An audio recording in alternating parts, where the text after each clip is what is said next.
singing is not a normal circumstance. It's super normal, superhuman activity. How do you know when you've practiced enough? When I wrote It's Never Enough. I'll do it at 11 at night. If it has to be done, I will do it. Practice and preparation is the perfect antidote to performance anxiety. I have literally gotten up in the middle of the night to practice something. For a rehearsal, you need to be 100% prepared. For a performance, you need to be 150% prepared. For an audition, you need to be 200% prepared. And for a competition, 300% prepared. If you don't live, eat, breathe, sleep what we do, you're not going to have a career, in my opinion.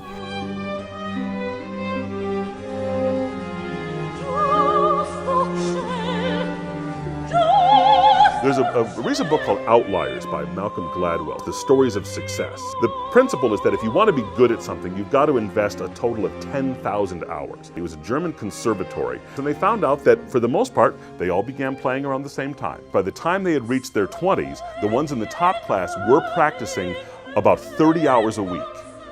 The ones in the lower class, significantly less so. And so the ones in the top class had practiced from the beginning of time they started studying to that moment 10,000 hours. What is that? We realize that that winds up being about 3 hours a day, every single day, for about 10 years.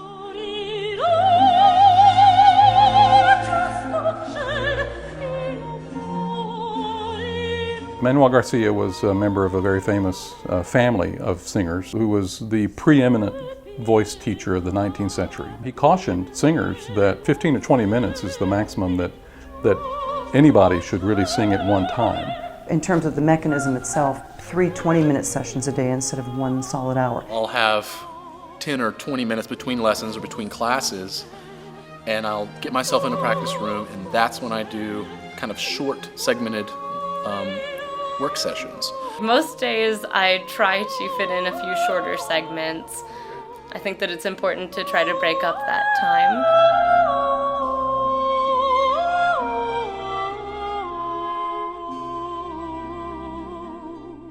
I would also add that you can do other things to benefit your performance, studying your texts, learning the languages, studying translations, looking at music, and so forth. As I take a note card and I'm writing my poetry out, I write it as the poem reads, kind of separate it from the way it's set with the music, and learn it as a poem.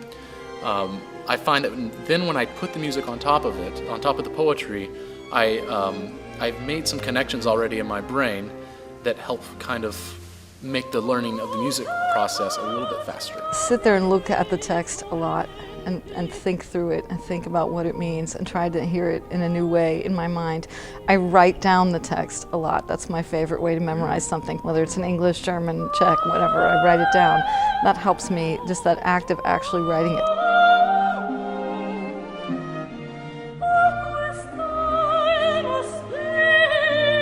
Any performer who tries to sing a note, a syllable, without knowing what they're saying, does classical music an incredible damage.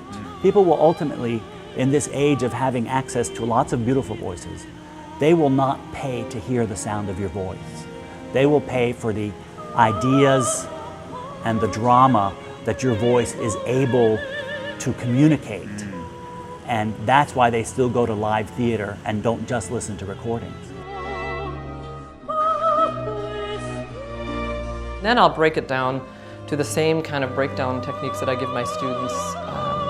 Perhaps I'll practice the text on the rhythm, perhaps I'll practice the melody to acquire the intervals without necessarily holding myself to the tempo or the rhythm, and then put these elements together bit by bit in layers of difficulty.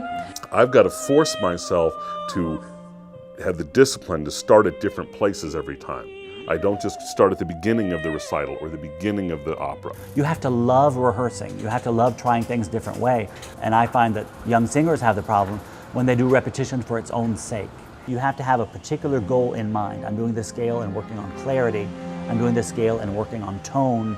I'm doing this scale and working on projecting a certain emotion in the music.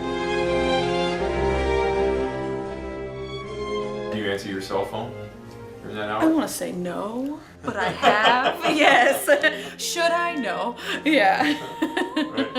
Oh gosh, I cannot have my cell phone around me. Completely turn it off. In fact, I wish they would turn off the iPhones for most of the day.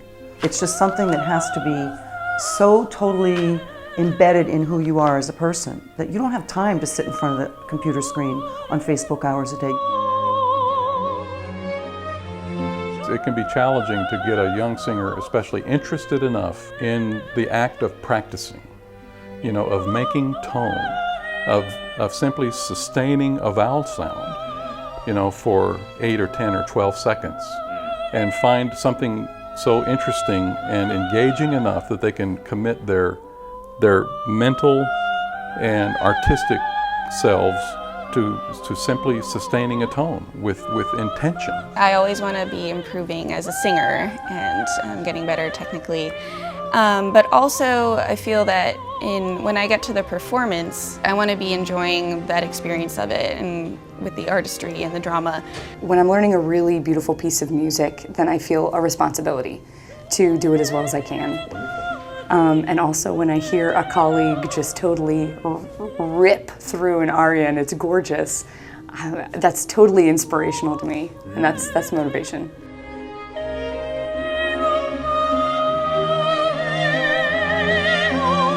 It's a discipline, what we do, and it's not always fun, it's not always pretty, but it's something that we have to do so that when we get out on stage we can have fun and we can feel good about what we're doing and you know, serve the music. It's not about me, you know. The real discipline of practice is doing it when you don't want to or when it's not yielding anything, realizing that if you continue to work at it, it will yield something. Beginning of my sophomore year, I just buckled down and I said, you know what, I'm gonna try this thing where I actually practice. Every day, I'm gonna try it. I'm gonna see if it actually works.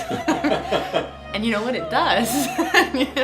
Practicing is not the chore that I was making it out to be. Practice is essential to success. Well, students will sometimes ask me, you know, do I get nervous before a performance? And my answer is always the same. If I'm prepared, no. Because I know that feeling of walking on the stage when I'm not as prepared as I want to be. And I don't like that feeling.